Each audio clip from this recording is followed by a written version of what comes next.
जी अस्सलाम वालेकुम सबको। तो अब स्टार्ट करते हैं क्लास। आज जो हमारा टॉपिक है वो है definite properties of definite integral. ठीक है, आज हम प्रॉपर्टीज़ देखेंगे डेफिनेट इंटीग्रल की। कल हमने डेफिनेट इंटीग्रल को काफ़ी डिटेल में डिस्कस किया और उससे रिलेटेड हमने एग्जांपल्स भी सॉल्व की थी कि किस तरीके से हम डेफिनेट इंटीग्रल्स को सॉल्व कर सकते हैं। दो हमने लिमिट ऑफ द सम की हेल्प से भी हमने सॉल्व की थी एग्जांपल्स, और हमने सेकंड फंडामेंटल थ्योरम की हेल्प से भी सॉल्व की थी। ठीक है, आज हम डेफिनेट इंटीग्रल की कुछ प्रॉपर्टीज़ देखेंगे और उनको डिस्कस करेंगे। ठीक है, अच्छा सबसे पहले बहुत सिंपल प्रॉपर्टीज़ हैं, इतनी ज़्यादा मुश्किल प्रॉपर्टीज़ नहीं हैं। अगर हम सबसे पहले ही प्रॉपर्टी की बात करें तो अब सबसे पहली प्रॉपर्टी क्या है डेफिनेट इंटीग्रल की? A constant factor can be moved across the integral sign. Means के अगर कोई भी डेफिनेट इंटीग्रल है, ठीक है, और उसके साथ कोई भी कोफिशिएंट है, तो हम क्या करते हैं डेफिनेट इंटीग्रल में भी जो कोफिशिएंट होता है उसे हम बाहर लिख लेते हैं और जस्ट हम फंक्शन का जो है डेफिनेट इंटीग्रल लेते हैं। ठीक है, तो ये डेफिनेट इंटीग्रल की एक प्रॉपर्टी है। ठीक है, सिमिलरली अगर हम बात करते हैं definite integral of the sum of two functions is equal to the sum of integrals of these functions. इसका क्या मतलब है कि अगर दो functions for example summation form में हैं, सम के साथ हैं, और डेफिनेट इंटीग्रल अगर हमें उनका लेना है तो हम अलग अलग हर फंक्शन का सेपरेटली ले सकते हैं। ठीक है, this is again another property of definite integral. Similarly अगर हम बात करें थर्ड प्रॉपर्टी की, the definite integral of the difference of two function is equal to the difference of integrals of these functions. इसका क्या मतलब है कि अगर आपके पास कोई भी दो फंक्शंस हैं, ठीक है, और उनके बीच में माइनस की साइन है, और अगर हमें उनका डेफिनेट इंटीग्रल लेना है तो हम फर्स्ट वाले फंक्शन का अलग डेफिनेट इंटीग्रल लेंगे, माइनस की साइन आएगी, और सेकंड फंक्शन का अलग डेफिनेट इंटीग्रल लेंगे। तो ये है थर्ड प्रॉपर्टी। ठीक है, इसी तरीके जैसे फॉर एग्जांपल अगर मैं इनकी एग्जांपल दूं, आपके पास कोई भी इंटीग्रल है 2x, ठीक है, और आपके पास लिमिट 1 to 2 है, और आपने इसका इंटीग्रेशन लेना है, तो जस्ट आप क्या करेंगे, 2 बाहर रख लेंगे, 2 का नहीं लेंगे, जस्ट हम किसका लेंगे, 1 x का लेंगे विद रिस्पेक्ट टू dx। तो ये आपके पास क्या है, अगेन फर्स्ट प्रॉपर्टी है। इसी तरीके से सेकंड प्रॉपर्टी भी हम ले सकते हैं, और थर्ड प्रॉपर्टी की भी हम इस तरीके से कर सकते हैं। ठीक है, उसके बाद अगर हम फोर्थ प्रॉपर्टी देखते हैं, ये क्या है, फोर्थ प्रॉपर्टी है डेफिनेट इंटीग्रल की। अब इसमें क्या है कि if the upper and lower limit of definite integral are same then the integral is zero. अगर आपके पास अपर और लोअर लिमिट किसी भी इंटीग्रल में, डेफिनेट इंटीग्रल में सेम हो जाती है, सेम आ जाती है, तो उस इंटीग्रल का जो आंसर आएगा, जो रिजल्ट आएगा, वो क्या आएगा, जीरो आएगा। जैसे यहाँ पर अगर आप देखें एफ ऑफ एक्स कोई भी फंक्शन है और उस फंक्शन का हमने डेफिनेट इंटीग्रल लेना है जिसमें लोअर लिमिट और अपर लिमिट सेम दी हुई है, तो अगर हम इस इंटीग्रल को कैलकुलेट करेंगे तो हमारे पास ये रिजल्ट, जो जो भी रिजल्ट आएगा वो जीरो आएगा। जैसे फॉर एग्जाम्पल अगर आपके पास x कोई भी फंक्शन है और अगर आपकी अपर लिमिट और लोअर लिमिट सेम है, मतलब अपर और लोअर लिमिट 1 ले ली, और अगर हम इसको कैलकुलेट करेंगे तो इसका हमेशा रिजल्ट क्या आएगा, जीरो आएगा। देख लेते हैं हम, x आपके पास क्या है, इसका इंटीग्रेशन लेंगे तो x² अपॉन 2 आएगा, और जब इस पर हम लिमिट अप्लाई करेंगे 1 से लेके 1 तक, तो डेफिनेटली आपके पास क्या आएगा, जीरो आएगा। तो देखें 1/2 तो आपके पास एक कांस्टेंट टर्म है, तो इसको तो हम बाहर रख लेंगे, हम लेंगे x² पर लिमिट्स। ठीक है, तो 1/2 सेम, x² मतलब एक बार हम 1 का स्क्वायर करें अपर लिमिट, फिर माइनस की साइन लगाते हैं, लोअर लिमिट भी 1 है तो इट मीन्स के 1 का स्क्वायर, 1 का स्क्वायर 1 का स्क्वायर कैंसिल, तो ये पूरा रिजल्ट किसके बराबर आ जाएगा, जीरो के। तो अगर आपके पास लिमिट पॉइंट सेम है, किसी भी फंक्शन का डेफिनेट इंटीग्रल लेंगे तो उन लिमिट पॉइंट सेम होने की वजह से जो इंटीग्रल है वो जीरो हो जाएगा। और अगर हम यहाँ ग्राफ पे भी देखें, अगर एक ही पॉइंट पे अगर आप एरिया फाइंड कर रहे हैं, डेफिनेट इंटीग्रल क्या होता है कि एरिया अंडर द कर्व, अगर हमें किसी भी कर्व के अंदर एरिया फाइंड करना है जो कि बाउंडेड होता है अपर और लोअर पॉइंट से, तो यहाँ पर आपके पास अपर और लोअर पॉइंट सेम ही है, तो ऑब्वियसली यहाँ पर कोई भी एरिया कवर नहीं हो रहा, तो यहाँ पर आपके पास एरिया क्या होगा, जीरो होगा। ठीक है, हमारे पास अगर दूसरा पॉइंट भी होता बी जो कि डिफरेंट पॉइंट होता, तो फिर हम इसके बीच में एरिया जो होता है वो इजीली कैलकुलेट कर लेते हैं, मतलब कुछ ना कुछ नंबर आता।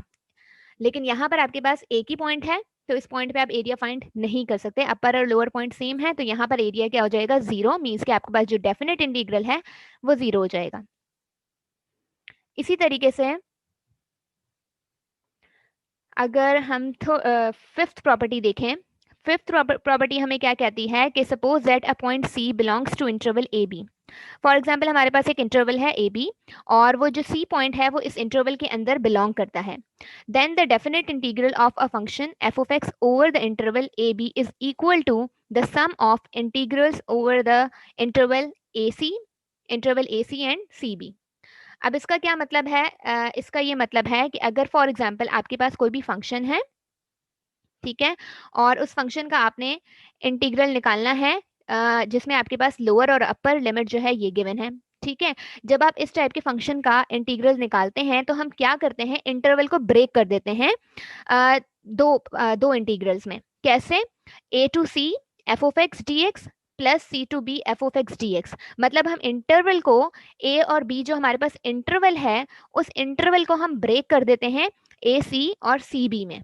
कैसे? फॉर एग्जाम्पल अगर हम यहाँ ग्राफ में देखें, आपके पास इंटरवल गिवन है ए और बी, तो ए और बी को अगर हम ब्रेक कर दें बीच में से सी पॉइंट पर, तो अगर आप ए और सी का डेफिनेट इंटीग्रल निकालेंगे और सी और बी का डेफिनेट इंटीग्रल निकालेंगे और इन दोनों को प्लस करेंगे तो वो इंटीग्रल बराबर होगा ए और बी के बीच में जो भी डेफिनेट इंटीग्रल आएगा उसके। तो हम क्या करेंगे, ए टू बी है, हमने उसको ब्रेक कर दिया ए से लेके सी तक, मतलब यहाँ ए से लेके सी तक जो भी आपके पास डेफिनेट इंटीग्रल आएगा। फिर आपके पास सेकंड है सी टू बी, मीन्स के सी से बी तक जो भी आपके पास इंटीग्रल एवेलुएट करेंगे और आप इन दोनों को प्लस करेंगे तो आपके पास इसी के बराबर आएगा, ठीक है। तो हम इसको ऐसे ब्रेक करके लिख सकते हैं। जैसे फॉर एग्जाम्पल आपके पास एक एग्जाम्पल लेते हैं हम, 1 से 4 तक आपके पास एक इंटरवल है और x आपके पास कोई भी फंक्शन है और आपने इसका डेफिनेट इंटीग्रल कैलकुलेट करना है। तो हम क्या कर सकते हैं, हम इसको ब्रेक कर सकते हैं 1 से लेके 2 तक x dx प्लस 2 से लेके 4 तक x dx। तो अगर आप इसका रिजल्ट निकालेंगे जो भी आएगा रिजल्ट और इन दोनों का रिजल्ट निकाल के आप उसको प्लस करेंगे तो दोनों बराबर आएंगे। तो इस तरीके से हम इंटरवल को ब्रेक भी कर सकते हैं, ये भी एक प्रॉपर्टी है, ठीक है।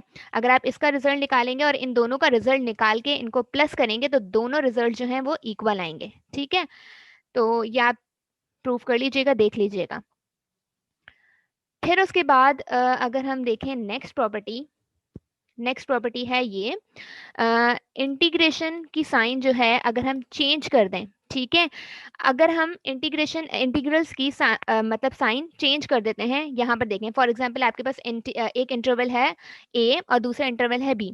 अगर हम इन इंटरवल्स को चेंज कर दें, ठीक है, मतलब जो लोअर पॉइंट है उसको हम अपर पॉइंट बना दें और जो अपर पॉइंट है, अपर लिमिट है, उसे हम लोअर लिमिट बना दें, तो आपके पास क्या होगा, इंटीग्रल तो सेम ही रहेगा, बस वो नेगेटिव साइन के साथ आ जाएगा।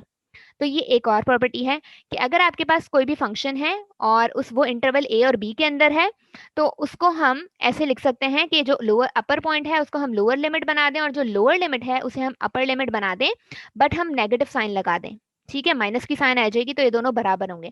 जैसे फॉर एग्जाम्पल अगेन आपके पास एक फंक्शन है 1 से 2 तक आपके पास ये लिमिट पॉइंट्स हैं और एक फंक्शन है x और आपने इसका इंटीग्रेशन लेना है dx। तो इस इंटीग्रल को हम ऐसे भी लिख सकते हैं माइनस साइन के साथ, ये जो लोअर पॉइंट है 1 यानी कि जो लोअर लिमिट है 1 उसे हम अपर लिमिट बना दें और जो अपर लिमिट है 2 उसे हम लोअर लिमिट बना दें, ठीक है।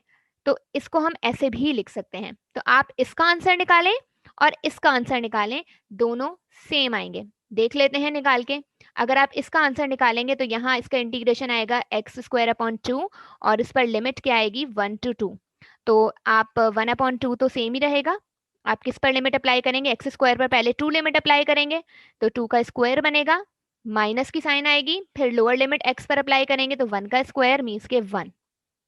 तो यहाँ पर आपके पास रिजल्ट आ रहा है 1/2, ठीक है। सिमिलरली अगर आप ये वाला लिमिट एवेलुएट करते हैं, ये वाला इंटीग्रल एवेलुएट करते हैं तो यहाँ पर x आपके पास क्या है, इसका इंटीग्रेशन आएगा x square upon 2, minus sine बाहर ही रहेगी, ठीक है।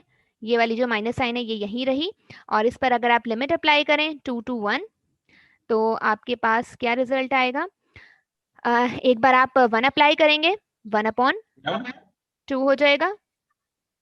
मैम वन वन यस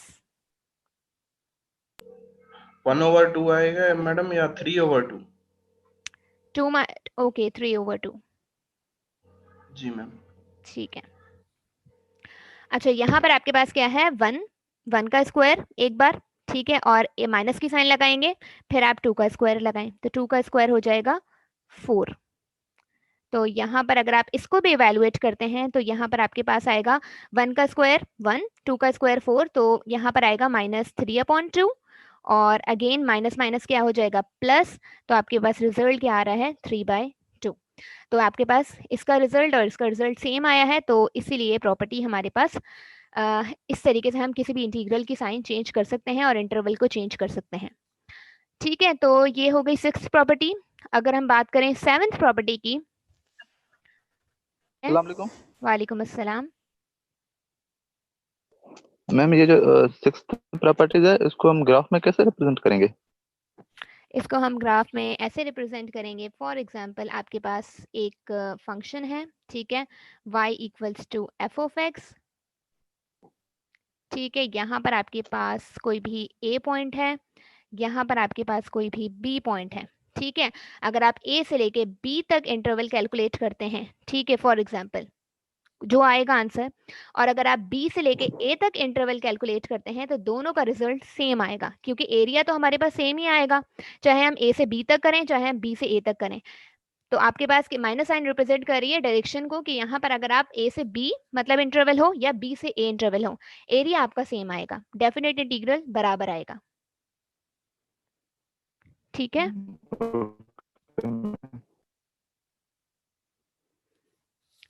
अच्छा, अब आपके पास 7th प्रॉपर्टी है। 7th प्रॉपर्टी क्या है कि 0 to a f(x) dx equals to 0 to a f(a minus x dx)।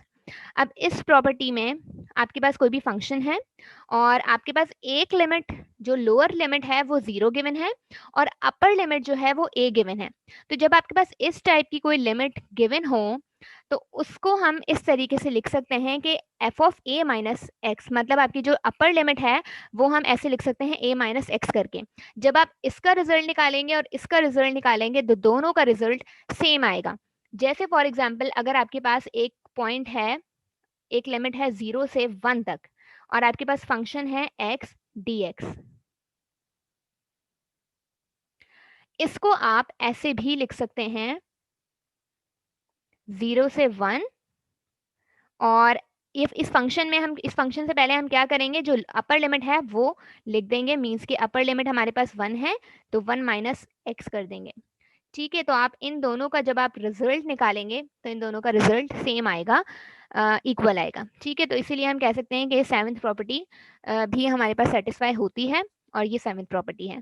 Similarly अगर हम बात करें 8th प्रॉपर्टी की, 8th प्रॉपर्टी की क्या क्या है, अगर आपके पास कोई भी इंटरवल है a से b तक, f(x) dx है, ठीक है, इसमें आपके पास x वेरिएबल है और इसकी जो इंटीग्रेशन ले रहे हैं वो भी हम विद रिस्पेक्ट टू dx ले रहे हैं, तो हम इसका वेरिएबल चेंज कर सकते हैं, मतलब x को हम t कर दें और dx को हम dt में रिप्रेजेंट कर सकते हैं। मतलब वेरिएबल के चेंज होने से इंटीग्रेशन में कोई फर्क नहीं पड़ेगा। यहाँ आप चाहे x वेरिएबल यूज करें, यहाँ चाहे आप t वेरिएबल यूज करें, आप जो इंटीग्रेशन है उसके रिजल्ट में कोई फर्क नहीं आएगा। जैसे फॉर एग्जाम्पल अगर आपके पास अगेन x कोई फंक्शन है, उसका आप इंटीग्रेशन ले रहे हैं विद रिस्पेक्ट टू dx और यहाँ पर आपके पास लिमिट है 1 से 2 तक, ठीक है, इसका रिजल्ट निकालेंगे वो बराबर आएगा अगर आप x वेरिएबल को चेंज कर दें t में और dx को चेंज कर दें dt में, तो आपका जो रिजल्ट आएगा दोनों का बराबर आएगा। Ma'am yes.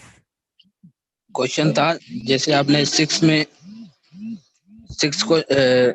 नंबर प्रॉपर्टी आपने बताई है, उसमें तो समझ में आ रहा है, उसका जो कॉन्सेप्ट है वो तो क्लियर हो रहा है कि वो हम अपर लिमिट को लोअर लिमिट की साइड और लोअर को अप पे लेके जा रहे हैं, तो उस वजह से उसकी जो साइन है वो चेंज हो रही है। लेकिन 7th में नहीं समझ में आ रहा कि आपने जो 0 नीचे और ऊपर आपने ए लिया है, तो इसलिए हमने यहाँ पर a माइनस एक्स ले रहे हैं फंक्शन।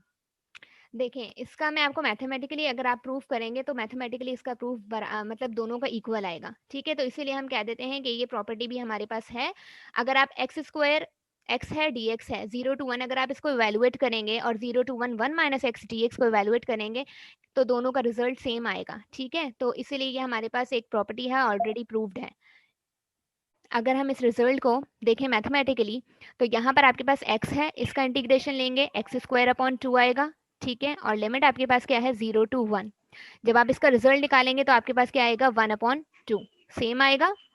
सिमिलरली अगर आप इसका रिजल्ट निकालेंगे तो यहाँ पर 1 माइनस एक्स का इंटीग्रेशन अगर आप निकालते हैं तो 1 का इंटीग्रेशन x आएगा और x का इंटीग्रेशन क्या आएगा एक्स स्क्वायर अपॉन 2। और जब आप इस पर लिमिट अप्लाई करेंगे 0 to 1 तो तब भी आपके पास रिजल्ट सेम आएगा। कैसे आएगा देखें, यहाँ पर आप पहले आप अपर लिमिट अप्लाई करेंगे, मीन्स के 1 माइनस 1/2 हो जाएगा, फिर आप माइनस की साइन लगाएंगे और लोअर लिमिट अप्लाई करेंगे, मीन्स के 0 माइनस 0/2 हो जाएगा, ठीक है। तो यहाँ पर 1 माइनस 1/2 क्या होता है 1/2 और ये पूरा फैक्टर 0 हो जाएगा। तो यहाँ पर आपके पास लेफ्ट साइड राइट साइड के बराबर आ रही है, तो हम कह सकते हैं कि ये प्रॉपर्टी क्या है इक्वल है, मतलब ये दोनों रिजल्ट जो है इक्वल है, ठीक है। सिमिलरली अगर हम बात करें ये नाइन्थ प्रॉपर्टी है, अगर हम नाइन्थ प्रॉपर्टी की बात करें, सिक्स्थ प्रॉपर्टी रिपीट कर दूं। सिक्स प्रॉपर्टी क्या है, सिंपल सिक्स प्रॉपर्टी में जस्ट आप इंटरवल के चेंज करने से इंटीग्रेशन में कोई फर्क नहीं पड़ेगा, बस वो इंटीग्रेशन के साथ माइनस की साइन आ जाएगी, ठीक है। ये सिक्स प्रॉपर्टी है, मतलब a to b है, आप इंटरवल को b to a कर दें और इंटीग्रेशन वही सेम रहेगा, बस आप माइनस की साइन लगा देंगे, ठीक है। तो ये सिक्स प्रॉपर्टी थी। इस प्रॉपर्टी को हम फोरियर सीरीज में यूज करेंगे और फोरियर सीरीज इस प्रॉपर्टी की हेल्प से बहुत ईजी हो जाती है। इसको हम इस फोरियर सीरीज में ये रिजल्ट जो है इस प्रॉपर्टी को हम यूज करेंगे, ठीक है। तो ये मोस्ट इंपॉर्टेंट प्रॉपर्टी है फोरियर सीरीज के हवाले से।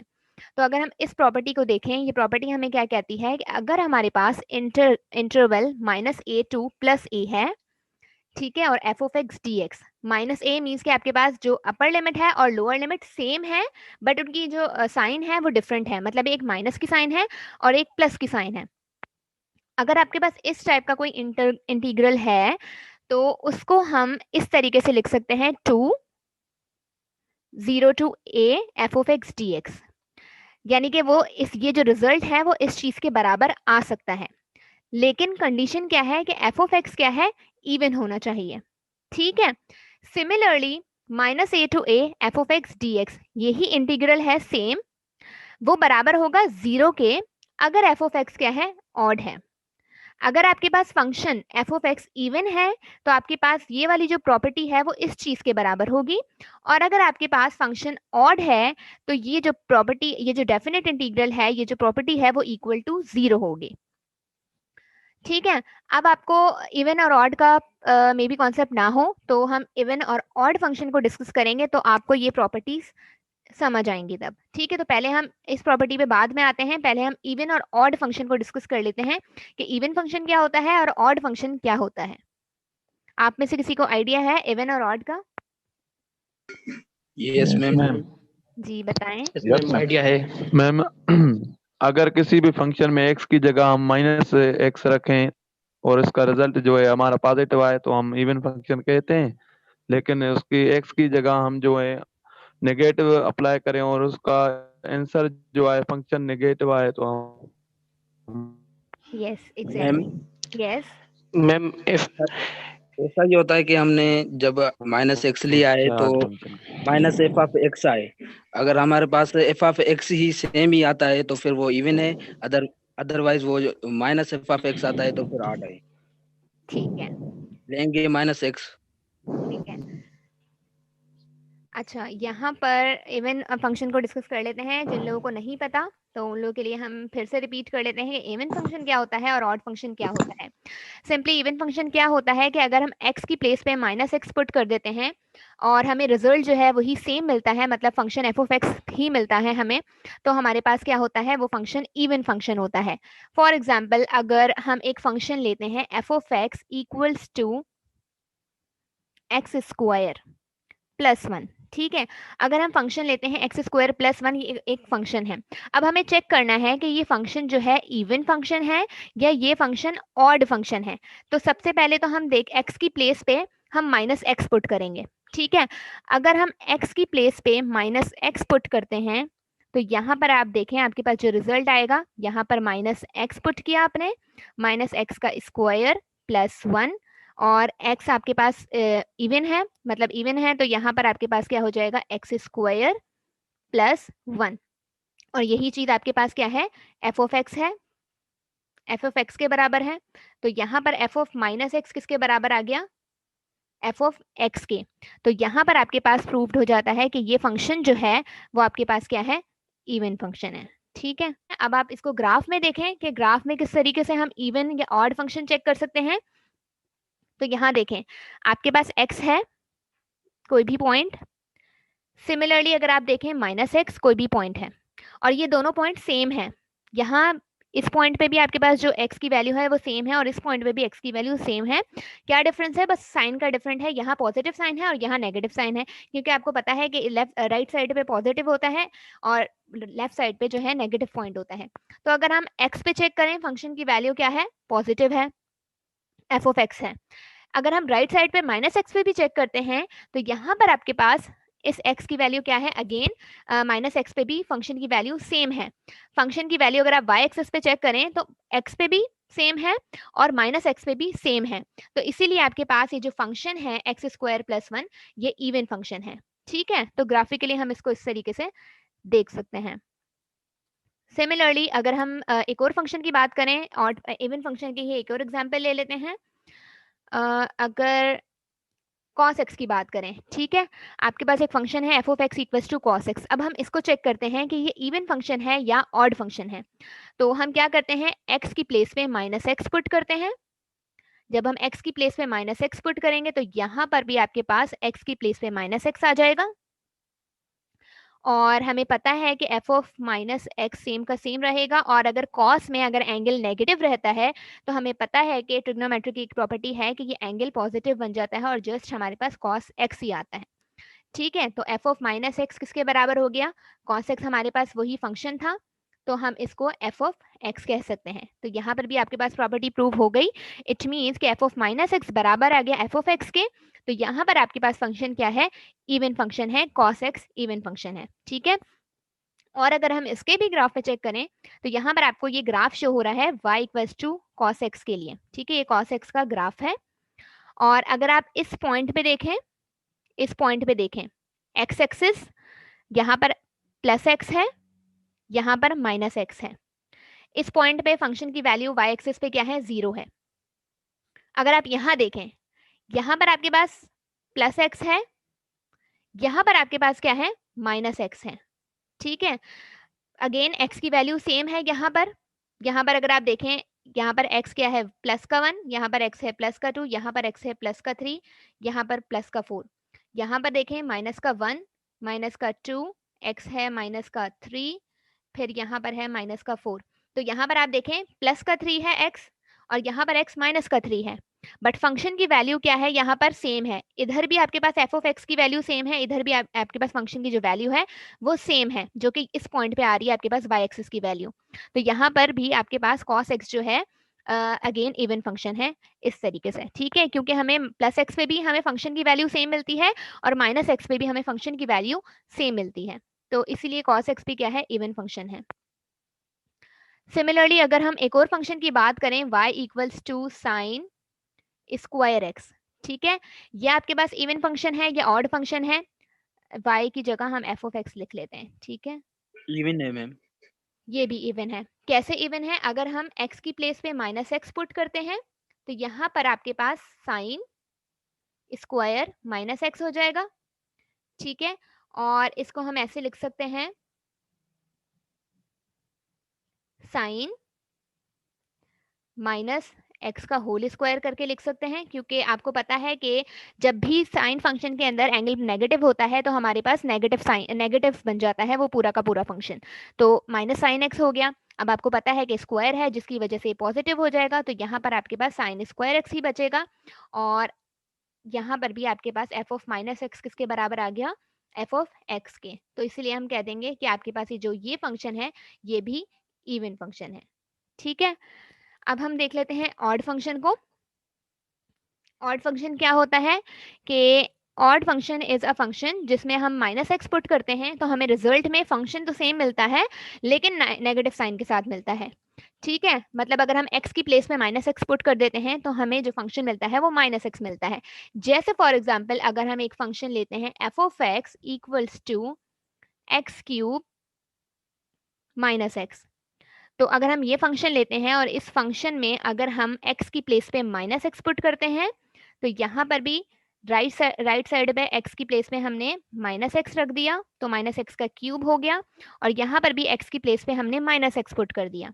अब देखें अगेन x क्या है, x के ऊपर इवन पावर है तो यहाँ पर माइनस का ही रहेगा एक्स क्यूब, और ये माइनस माइनस प्लस बनेगा x रहेगा। ठीक है, माइनस कॉमन ले लें तो आपके पास बनेगा एक्स क्यूब माइनस एक्स, और ये टर्म जो है आपके पास एफ ऑफ एक्स के बराबर है तो इसको हमने रिप्लेस कर दिया एफ ऑफ एक्स से, तो आपके पास एफ ऑफ माइनस एक्स किसके बराबर आ गया, negative of F of x के। तो आपके पास ये ऑड फंक्शन की कंडीशन बन गई। इट मीन्स कि ये फंक्शन भी क्या है, ऑड फंक्शन है। ठीक है, अगर हम इसका भी ग्राफ चेक करें तो यहाँ पर आप देखें, यहाँ पर एक्स वैल्यू है और यहाँ पर y वैल्यू है, दोनों वैल्यू सेम है बट यहाँ पर x पॉजिटिव है, यहाँ पर x नेगेटिव है। तो यहाँ पर देखें फंक्शन की वैल्यू क्या है, पॉजिटिव है, और यहाँ पर फंक्शन की वैल्यू क्या है, नेगेटिव है। फंक्शन की वैल्यू सेम है, इक्वल डिस्टेंस है x एक्सिस से अगर हम देखें दोनों का, लेकिन यहाँ पर आपके पास ऑब्वियसली y पॉजिटिव होता है और यहाँ पर y आपके पास क्या होता है, नेगेटिव होता है। तो फंक्शन की वैल्यू यहाँ जो होगी वो नेगेटिव होगी। ठीक है, और यहाँ पर जो फंक्शन की वैल्यू होगी ऑब्वियसली वो पॉजिटिव होगी। तो इसीलिए आपके पास जब इस टाइप का ग्राफ होता है तो वो कौन सा फंक्शन होता है, वो ऑड फंक्शन होता है। सिमिलरली अगर हम साइन एक्स की एग्जांपल लें, साइन एक्स चेक करते हैं इवन फंक्शन है या ऑड फंक्शन है। अगेन यहाँ पर एक्स की प्लेस पे हम माइनस एक्स पुट करते हैं और यहाँ पर भी साइन की प्लेस पे हम माइनस एक्स पुट करते हैं। आपको पता है कि ट्रिग्नोमेट्री की प्रॉपर्टी है, नेगेटिव एंगल है साइन का तो ये माइनस साइन एक्स हो जाता है और एफ ऑफ माइनस एक्स हो जाएगा। ठीक है, यहाँ पर F of minus x same, तो आपको पता है कि साइन एक्स आपका क्या है, फंक्शन है, तो ये एफ ऑफ एक्स तो हो गया लेकिन ये नेगेटिव का हो गया। तो ये आपके पास किस चीज की प्रॉपर्टी बन गई, ऑड फंक्शन की प्रॉपर्टी बन गई। इट मीन्स कि साइन एक्स भी क्या है, sine x is also odd function. अगर आप इसके ग्राफ में चेक, यस क्वेश्चन है कि ये मैथमेटिकली तो हमें समझ में आ रहा है कि एफ ऑफ एक्स अगर हम माइनस एक्स ले रहे हैं तो function minus F of x मिलता है तो वो ऑड है, अदरवाइज इवन है। ठीक है, लेकिन हमें कॉन्सेप्चुअल कैसे पता चले कि ये इवन है ये ऑड है, और हम डिफरेंशिएट कैसे करें उससे, और इसका मतलब क्या होता है, मतलब कि इसका फायदा क्या होता है कि ये इवन है ये ऑड है। इसका फ़ायदा तो आपको होता है जब आप बहुत सारे डेफिनेट इंटीग्रल्स कैलकुलेट करते हैं तो उसमें इसका फ़ायदा होता है। अगर आप ग्राफिकली देखें तो आपके पास देखें जब इस टाइप के फंक्शंस होते हैं उनका आप ग्राफ चेक करते हैं तो यहाँ पर देखें x क्या है, x पॉजिटिव है, यहाँ पर x क्या है, नेगेटिव है। x सेम है, जैसे यहाँ पर फॉर एग्जांपल 1 है प्लस का, यहाँ पर आपके पास x सेम है लेकिन है माइनस का। तो जब आप x पे आप चेक करते हैं आपको यहाँ पर फंक्शन की वैल्यू पॉजिटिव मिलती है। ठीक है, लेकिन होती सेम है। और अगर आप माइनस एक्स पे चेक करते हैं तो फंक्शन की वैल्यू आपको माइनस एक्स मिलती है लेकिन वो नेगेटिव की होती है, फंक्शन की वैल्यू सेम होती है। मतलब अगर आप एफ ऑफ एक्स आपके पास अगर 1 है तो आपके पास फंक्शन की वैल्यू मिल रही है प्लस का 1, और अगर आप एफ ऑफ -1 पे चेक कर रहे हैं तो आपको फंक्शन की वैल्यू मिल रही है -1। तो आपके पास वैल्यूज रिजल्ट तो सेम आ रहे हैं बट आपके पास नेगेटिव रिजल्ट आ रहा है। तो इस टाइप के जो फंक्शंस होते हैं वो ऑड फंक्शंस होते हैं। मैम ये ठीक है, लेकिन हमें जो पता है कि इवन और ऑड की जो डेफिनेशन है, जो नंबर पर हम लेते हैं, जैसे कि कोई नंबर है उससे हम 2 से डिवाइड करेंगे, अगर उसका कुछ रिमाइंडर बनेगा तो वो इवन है, अदरवाइज वो ऑड, सॉरी वो ऑड है, अदरवाइज वो इवन है। लेकिन यहाँ पर फंक्शन है तो इसकी डेफिनेशन उससे रिलेटिव होगी या फिर अलग से होगी? नहीं, उससे रिलेटिव नहीं होगी क्योंकि वो हम नंबर्स में चेक करते हैं कि 2 अगर 2 से डिवाइड हो रहा है कोई भी नंबर तो वो नंबर इवन है और अदरवाइज वो नंबर ऑड है, तो वो तो नंबर्स के लिए है। लेकिन फंक्शंस के लिए हम इसी कंडीशन को चेक करेंगे, यहाँ पर इस कंडीशन को हम चेक करेंगे फंक्शन के लिए कि इवन है या ऑड है। ठीक है, तो फिर मैम जनरली हम कैसे कहें कि ये इवन ये होती है चीज और ऑड ये होती है चीज? जर्नली तो देखें अगर फॉर एग्जांपल यहाँ तो आपके पास simple x cube minus x है, कोई भी फंक्शन है और इसको हमने चेक कर लिया एक्स की वैल्यू चेक करके कि ये इवन है या ऑड है। अगर आपके पास फंक्शन प्रोडक्ट फॉर्म में आ जाते हैं, जैसे फॉर एग्जांपल आपके पास एक्स स्क्वायर है और एक फंक्शन कॉस एक्स है, ठीक है, ये कंप्लीट एक फंक्शन है।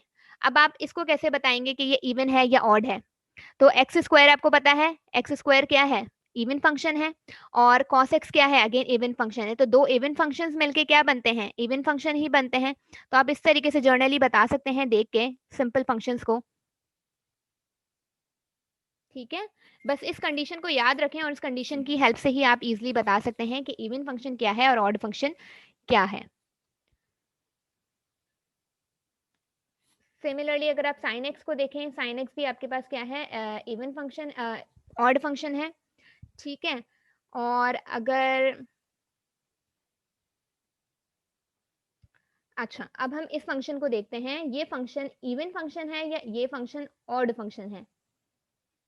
इस फंक्शन को हम चेक करते हैं और इस फंक्शन को देखते हैं कि ये फंक्शन इवन है या ऑड है।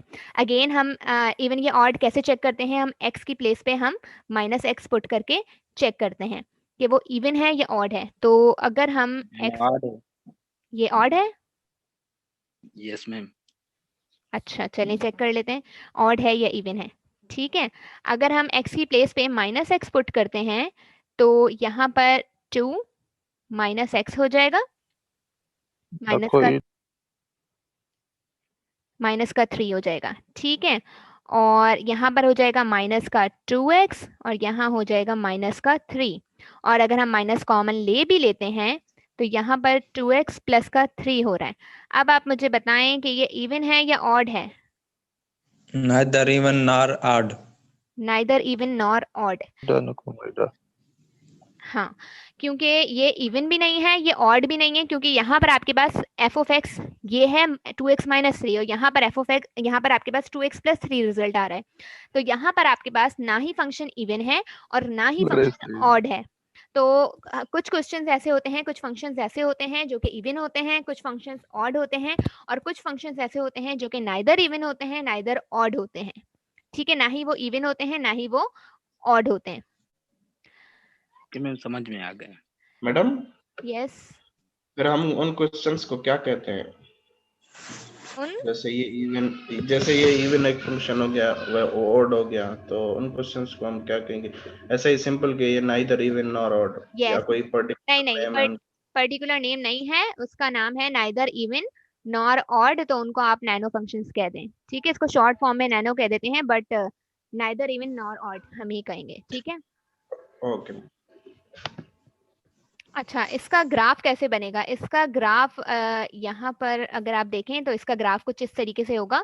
ये फंक्शन है आपके पास, अगेन अगर आप यहाँ देखें x है, यहाँ पर आपके पास माइनस का x है, अगेन x की वैल्यू सेम है, ठीक है, बट यहाँ पर x पॉजिटिव है, यहाँ पर x नेगेटिव है। x की वैल्यूज तो सेम है, लेकिन अगर आप फंक्शन की वैल्यूज देखें, यहाँ पर फंक्शन की वैल्यू डिफरेंट है और यहाँ पर फंक्शन की वैल्यू डिफरेंट है। तो यहाँ पर देखें इसका डिस्टेंस यहाँ से और यहाँ से हॉरिजॉन्टल एक्सिस से डिफरेंट है। तो इस टाइप के जो फंक्शंस होते हैं वो फंक्शंस होते हैं neither even nor odd. Even और ऑड के बाद अगर हमारे पास है कि the product of two even function is even function, अगर कोई भी दो इवन फंक्शंस हैं तो उनका अगर हम प्रोडक्ट लेंगे तो वो भी क्या होगा, इवन फंक्शन ही आएगा। जैसे फॉर एग्जांपल एक्स स्क्वायर क्या था, एक इवन फंक्शन है, और cos x भी क्या है, एक इवन फंक्शन है। तो जब इन दोनों का प्रोडक्ट होगा तो वो भी आपके पास क्या आएगा, एक इवन ही फंक्शन आएगा, ठीक है। तो the product of two even function is even. Similarly the product of two odd function is even. अगर दो ऑड फंक्शंस हैं और उनका प्रोडक्ट लें तो वो आपके पास रिजल्ट में क्या आएगा, इवन फंक्शन आएगा। जैसे फॉर एग्जांपल आपके पास x एक ऑड फंक्शन है, sin x क्या है, एक ऑड फंक्शन है। तो जब आप इन दोनों का प्रोडक्ट लेंगे तो उसका रिजल्ट क्या आएगा, इवन ही आएगा, ठीक है। Similarly the product of even function and odd function is always odd function. अगर आपके पास एक इवन फंक्शन है जैसे cos x और दूसरा फंक्शन क्या है, ऑड फंक्शन जैसे x, तो जब आप इन दोनों का प्रोडक्ट लेंगे तो आपके पास जो रिजल्ट आएगा वो क्या आएगा, ऑड फंक्शन आएगा, ठीक है। तो ये रिजल्ट भी आपको याद रखना है, क्योंकि अगेन ये चीज भी हमें हेल्प आउट करेगी अगर हम फोरियर सीरीज सॉल्व करेंगे, ठीक है। मैम जैसे कि आपने अभी बताया कि ये नाइदर इवन नॉर ऑड, तो मैम जब हमें कोई वैल्यू माइनस या प्लस की चाहिए होती है तो हम उसमें से भी कॉमन लेकर माइनस कॉमन ले लेते हैं। तो मैम वो फंक्शन क्या होगा फिर? अगर आप चेक करें ना, अगर ये वाली जो नाइदर इवन और नॉर ऑड वाली जो मैंने एग्जांपल दी है, यहाँ पर देखें माइनस कॉमन लेने के बावजूद भी हमारे पास वो फंक्शन ओरिजिनल नहीं बन रहा। ठीक है, मतलब हमारे पास ये वैल्यू अगर नहीं आ रही तो इस टाइप के जो फंक्शंस होते हैं फिर वो नाइदर इवन नॉर ऑड आते हैं। मीन्स के जब आपके पास ना ही ये वाली कंडीशन सेटिस्फाई हो रही हो कि एफ ऑफ माइनस एक्स बराबर आ रहा हो एफ ऑफ एक्स के, और ना ही आपके पास ये वाली कंडीशन सेटिस्फाई हो रही हो कि आपके पास एफ ऑफ माइनस एक्स बराबर आ रहा हो माइनस एफ ऑफ एक्स के। तो जब ये दोनों कंडीशन ही सेटिस्फाई नहीं होंगी तो तब हम कहेंगे कि function neither even nor odd है। तो इस फंक्शन में हमारे पास दोनों कंडीशन ही सेटिस्फाई नहीं हो रही हैं, तो इसीलिए हमने कह दिया कि इवन भी नहीं है और ये ऑड भी नहीं है। ठीक है, तो आप भले माइनस कॉमन लेके भी चेक करें तो कोई मसला नहीं है। अस्सलाम वालेकुम मैम। वालेकुम अस्सलाम। मैम मेरा क्वेश्चन मुकम्मल कैलकुलस से है कि अगर हमारे पास डिफरेंट काइंड ऑफ फंक्शंस है तो हमारे पास इमेजिनरी फंक्शन क्यों नहीं? देखें, अभी हम जितने भी कैलकुलस की बात कर रहे हैं कैलकुलस में, वो सब हम बात कर रहे हैं रियल नंबर्स पर। ठीक है, अगर आप अपनी बुक में भी देखेंगे तो आपको जहाँ पर भी आप पढ़ते हैं कोई भी टॉपिक आप वहाँ पढ़ते हैं तो वहाँ पर आपको यही लिखा हुआ होता है कि function is a real valued function या फंक्शन इज रियल फंक्शन। तो अभी हम जितनी भी कैलकुलस की बात कर रहे हैं वो सब हम रियल नंबर्स पे ही बात कर रहे हैं। रियल नंबर पे हम मतलब जितनी भी कैलकुलस है।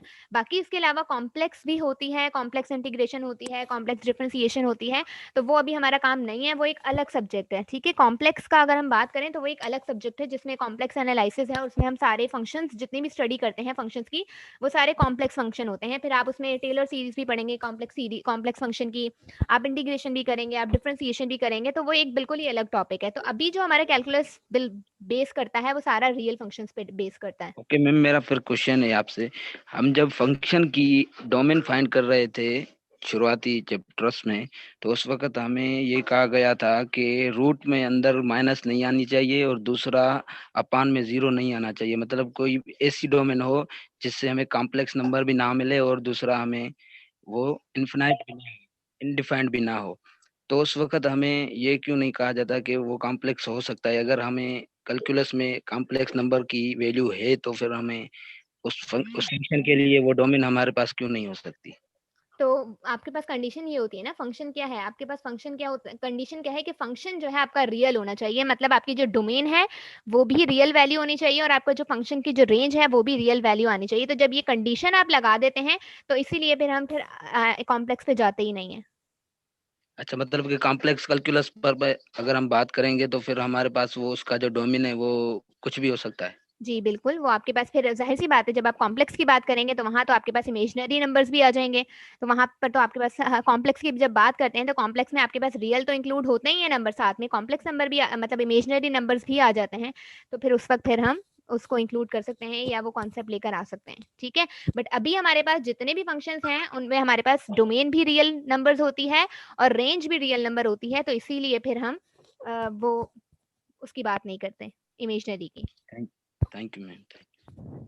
अच्छा, फिर उसके बाद अगर मैं बात करूं इस कंडीशन की, जो लास्ट कंडीशन हमारी रह गई थी, अब इस कंडीशन में अगर आप देखें मैंने आपको बताया कि जब इस टाइप का कोई डेफिनेट इंटीग्रल आ जाए और फंक्शन आपके पास एफ ऑफ एक्स है, अगर ये फंक्शन आपके पास इवन फंक्शन है तो रिजल्ट क्या आएगा आपका डेफिनेट इंटीग्रल का, इस चीज के बराबर आएगा।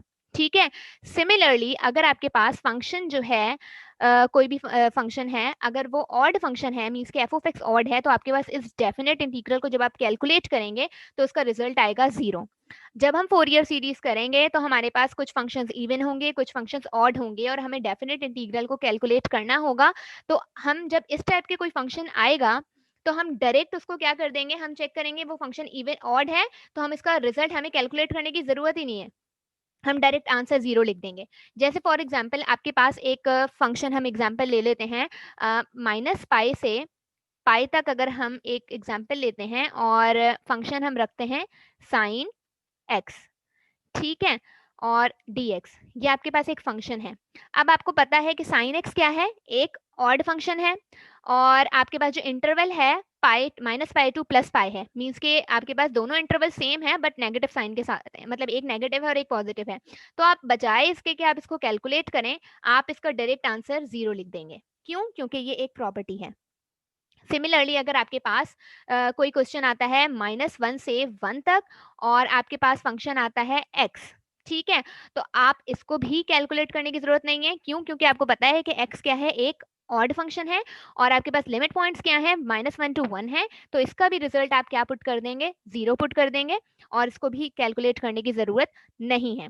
लेकिन अगर आपके पास यस मैम आपने कहा पाई एक पॉजिटिव एक नेगेटिव, एक मतलब इंटरवल पॉजिटिव एक नेगेटिव। मैम इंटरवल तो नेगेटिव नहीं होता ना, इंटरवल फिर ये इंटरवल नेगेटिव क्यों नहीं हो सकता? आपके पास रियल लाइन है, रियल लाइन में ये आपके पास क्या है, रियल लाइन। रियल लाइन में पॉजिटिव नंबर्स भी होते हैं, नेगेटिव नंबर्स भी होते हैं। Every number is a real number, तो हर नंबर आपके पास रियल नंबर में आ जाता है, चाहे नेगेटिव हो चाहे पॉजिटिव हो। यहाँ पर आपके पास राइट साइड पे कौन से नंबर्स होते हैं, पॉजिटिव। लेफ्ट साइड पे अगर आप बात करें तो नंबर्स होते हैं नेगेटिव, और ये पूरी की पूरी रियल लाइन है। और हमारा जो इंटरवल बिलोंग करता है वो हमारा रियल लाइन से ही बिलोंग करता है। ठीक है, तो इंटरवल नेगेटिव भी हो सकता है, पॉजिटिव भी हो सकता है। Okay ma'am, okay. अच्छा, यहाँ पर आपके पास अगेन अगर हम इवन की एग्जांपल लें, आपके पास कोई भी एक फंक्शन है x² जो कि एक इवन फंक्शन है, और अगर हम इसका इंटीग्रेशन लेंगे -1 से 1 तक, तो इसको हम इक्वल कह सकते हैं 2 times of 0 to 1 x² dx। तो मतलब इसको हम इस तरीके से भी लिख सकते हैं, और जब आप इन दोनों का रिजल्ट अगर आप खुद इवेलुएट करेंगे तो दोनों का रिजल्ट बराबर आएगा। क्यों? क्योंकि x² क्या है, इवन फंक्शन है, तो हम इसको इस तरीके से लिख सकते हैं 0 to 1 x² dx। क्योंकि अगर हम इस इंटरवल को ब्रेक करें -1 से 0 x² dx पे प्लस 0 to 1 x² dx, तो आपके पास क्या है, इन दोनों का रिजल्ट क्या आएगा, सेम आएगा। तो तभी हम क्या कहते हैं, हम बजाय इसके कि हम इसको 2 बार कैलकुलेट करें, हम क्या करते हैं, जस्ट एक बार कैलकुलेट करके 2 से मल्टीप्लाई कर देते हैं, तो हमारे पास इसका रिजल्ट आ जाता है। ठीक है, तो एक चीज को 2 बार करने के बजाय हम जस्ट एक बार उसका रिजल्ट निकाल लें और उसको 2 से मल्टीप्लाई कर दें, तो उसका रिजल्ट इसी के बराबर आएगा। ठीक है, तो ये वाली प्रॉपर्टी जो है ये हम फोरियर सीरीज में यूज करेंगे, और हम डायरेक्टली जो है अगर फंक्शन ऑड हुआ तो हम रिजल्ट जो है हमारा जो भी रिजल्ट होगा उसे हम 0 कह देंगे, और अगर हमारे पास फंक्शन इवन हुआ तो फिर हम उसके लिए इंटीग्रल, डेफिनेट इंटीग्रल को कैलकुलेट करेंगे। ठीक है, तो ये सारी प्रॉपर्टीज थी आप। मैम मैम मेरे पास एक क्वेश्चन है। मेरे पास 2 पॉइंट्स है, एक पॉजिटिव एक negative. For example sir ma'am -3, 5 and -4, 6। तो आप इनका इंटरवल मुझे बताएं। फिर से बताएं, -3, -4, -4, -5, -6। -5, -6 या -6, -5? -5, -6। नहीं, -6, इस पे जब -5 होगा ना। जी जी जी जी, तो ये तो ऑलरेडी एक इंटरवल है, ये तो ऑलरेडी एक इंटरवल है। इंटरवल क्या होता है, देखिए, interval is a subset of real line. Interval होता है किसी भी रियल लाइन का सबसेट। रियल लाइन में इनफाइनाइट नंबर्स होते हैं, आप क्या करते हैं, आप उसमें से एक छोटा सा पार्ट उठा लेते हैं और उस पार्ट के अंदर जितने भी नंबर्स आते हैं वो आपका इंटरवल होता है। ठीक है, जिसमें आपके पास स्टार्ट पॉइंट दिया हुआ होता है, एंड पॉइंट दिया हुआ होता है। जैसे रियल लाइन में से हम उठा लेते हैं, फॉर एग्जाम्पल हम 1 और 4 तक हम उठा लेते हैं। अब ये इंटरवल है, इस इंटरवल में आपके पास नंबर्स होंगे 1 और 4 के बीच में जितने भी नंबर्स आ जाते हैं, तो सारे के सारे नंबर्स होंगे और वो इस इंटरवल से बिलोंग करते हैं। और ये इंटरवल आपका क्या है, सबसेट है रियल लाइन का, क्योंकि जितने भी नंबर्स हैं इस इंटरवल में बिलोंग करते हैं वो सब रियल लाइन से बिलोंग करते हैं, रियल नंबर से बिलोंग करते हैं। तो मैम इंटरवल तो पॉजिटिव होगा ना? इंटरवल क्यों पॉजिटिव होगा, आप मुझे देखें, रियल लाइन में आपके पास नेगेटिव नंबर्स नहीं होते, रियल लाइन में नेगेटिव नंबर्स नहीं होते। होते हैं मैम। रियल लाइन में नेगेटिव नंबर्स, पॉजिटिव नंबर्स होते हैं।